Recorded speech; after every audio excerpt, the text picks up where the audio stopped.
So, how do I create balance with kids as a projector in human design? Am I even balanced? I don't know. So, I'm a projector in human design. If you don't know your type, you can click on my face or go right there and find out your type. But we know that projectors are a non-energy type, meaning they don't have a defined sacral. Okay, so we don't have access to that consistent energy that the other types may. And it can be a real challenge. I mean, like a real challenge. And I am an entrepreneur. I work from home. And I think maybe because I have a third line, or maybe I'm just a little off, I also chose to unschool my kids. I wanted to say homeschool, but it's really called unschooling. So that's a lot of energy, especially considering that I have two kids and projectors work really well one-on-one. So back to the original question. How do I create balance? Okay, it's two things. It's really two things. I create systems, and then I really hyper focus on self-care, and I'm an extremely selfish person. I'm not gonna lie.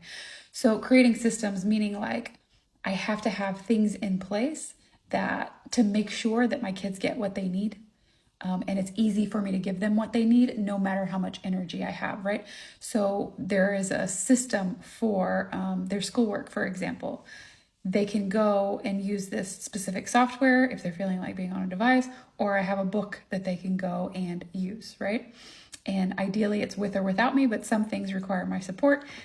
But at least I don't have to think before I support, if that makes sense. I am jumping into a system that already exists for curriculum. Just to give you an example, same thing with food. I don't like cooking. It's not my favorite thing, but I know how to do it a little bit, kind of, not really so much.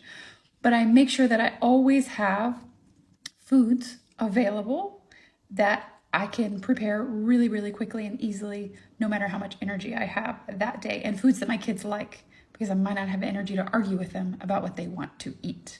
But other days I might have more energy and I want to make a whole thing, right? I don't know. And then the second part of this is just taking care of me and coming to the true and deep understanding that I don't have to have an excuse for my kids to be with someone else, and I don't have to deserve time by myself. It's an absolute need. It just has to happen, and thus setting up the structures to make that possible, whether it is another parent or it is a support person or a friend, having that readily available, no matter how much energy I have on any given day, is how I make time to take care of myself.